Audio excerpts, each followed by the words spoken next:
Chỉ nhìn tư thế đi, Diệp Vấn đã tiên đoán về cái chết của Lý Tiểu Long. Diệp Vấn, sư phụ của Lý Tiểu Long, đã tiên đoán cậu đệ tử nổi loạn này sẽ đoản mệnh chỉ nhờ một ánh mắt. Trong số nhiều ngôi sao võ thuật Trung Quốc, người nổi tiếng nhất là Lý Tiểu Long, Bruce Lee. Nam diễn viên Mãnh Long Quá Giang được coi là một trong những ngôi sao đầu tiên quảng bá võ thuật Trung Quốc ra thế giới và cũng là siêu sao điện ảnh châu Á nổi tiếng nhất ở Hollywood. Đáng tiếc là khi sự nghiệp đang ở đỉnh cao, Lý Tiểu Long lại đột ngột qua đời ở tuổi 32, để lại nhiều tiếc nuối trong lòng người hâm mộ. Thực ra, ngay từ khi Lý Tiểu Long bái võ sư nổi tiếng Diệp Vấn làm thầy, huyền thoại võ thuật Trung Quốc đã tiên đoán cậu học trò của mình là người đoản mệnh chỉ thông qua một ánh nhìn, cậu ấy đi mà gót chân không chạm đất, đây là tướng đoản mệnh. Không ai ngờ rằng câu nói của Diệp Vấn lại trở thành sự thật. Tài năng võ thuật, Lý Tiểu Long xuất thân là một ngôi sao nhí. Khi mới được 3 tháng tuổi, cậu bé họ Lý đã được tham gia bộ phim Kim Môn Nữ, Golden Gate Girl. Sau khi học xong tiểu học, anh vừa học vừa đóng phim. Tuy nhiên, Lý Tiểu Long không mấy hứng thú với việc học, niềm đam mê lớn nhất của anh là diễn xuất. Sau đó, anh thường xuyên trốn học, thành tích cũng không tốt như bạn bè. Thậm chí, trong những năm đầu trung học, Lý Tiểu Long còn bị lưu ban. Thấy con trai không có năng khiếu học tập, cha mẹ cũng không ép buộc anh phải thành đạt nhờ con đường học vấn. Trong khi đó, Lý Tiểu Long lại bộc lộ tài năng thiên bẩm trong võ thuật. Ngay từ nhỏ, anh đã học được các môn võ như Thái Cực quyền, Hồng quyền, Thái Lý Phật quyền và thể hiện rất thuần thục. Năm 1953, anh tình cờ gặp lại người bạn cũ là Trương Trác Khánh. Lúc đó, Trương đang học Vịnh Xuân Quyền và sư phụ của anh là võ sư huyền thoại Diệp Vấn. Khi nghe bạn kể về điều này, Lý Tiểu Long vô cùng ngưỡng mộ và mong muốn được theo học Diệp Vấn.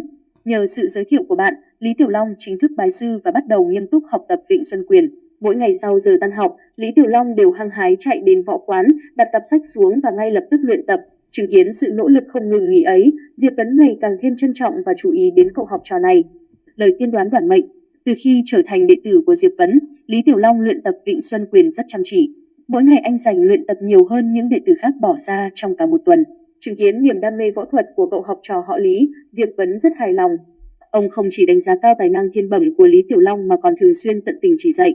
Trong quá trình huấn luyện, Diệp Vấn phát hiện Lý Tiểu Long có dáng đi rất đặc biệt, khác hẳn với những người bình thường.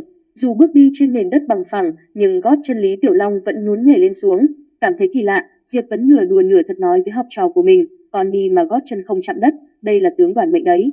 Thế nhưng Lý Tiểu Long không mảy may bận tâm, chỉ xem đó như một câu bông đùa vô thưởng vô phạt. Anh chưa bao giờ tự hỏi tại sao dáng đi của mình lại khác biệt như vậy. Lý Tiểu Long chỉ tập trung vào tập luyện, chinh phục những động tác khó nhất trong võ thuật. Khi đó, Diệp Vấn cẩn trọng nhắc nhở học trò hãy luôn biết lượng sức mình.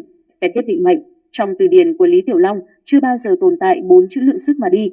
Bất kể làm gì, anh đều muốn đạt đến sự hoàn hảo tuyệt đối. Khi đóng phim, chỉ vì một động tác chưa đạt yêu cầu, anh sẵn sàng quay đi quay lại vô số lần cho đến khi bản thân cảm thấy hài lòng. Ngoài thời gian trên phim trường, anh chưa từng cho phép bản thân lơi lỏng việc luyện tập. Mỗi ngày, anh đều kiên trì hoàn thành những mục tiêu khắt khe do chính mình đặt ra. Việc kiểm soát hình thể đối với Lý Tiểu Long cũng khắc nghiệt không kém. Toàn bộ cơ thể anh là những khối cơ bắp săn chắc, tỷ lệ mỡ trong cơ thể luôn duy trì ở mức cực kỳ thấp, khiến nhiều người phải kinh ngạc. Tuy nhiên, sự hà khắc với chính mình cũng khiến anh dần dần kiệt quệ. Những năm tháng luyện võ không ngừng nghỉ, cộng thêm lịch trình quay phim dày đặc và những đêm thức trắng trên phim trường khiến cơ thể Lý Tiểu Long rơi vào trạng thái quá tải. Đến khi quay bộ phim cuối cùng là Trò chơi tử thần, Lý Tiểu Long thậm chí phải sử dụng gần 100 viên thuốc mỗi ngày để duy trì thể trạng và tiếp tục công việc.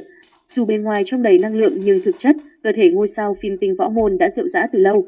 Anh cắn răng chịu đựng mọi cơn đau và vẫn tiếp tục làm việc như một cỗ máy.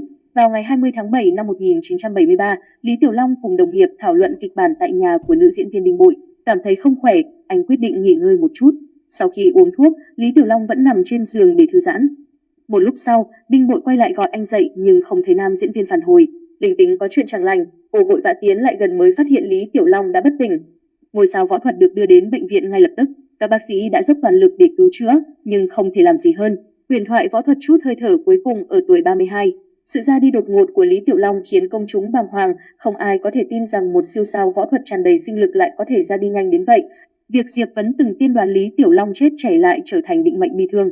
Dẫu thời gian trôi qua gần nửa thế kỷ, nhưng với hàng triệu người yêu điện ảnh và võ thuật, Lý Tiểu Long vẫn là một huyền thoại bất tử.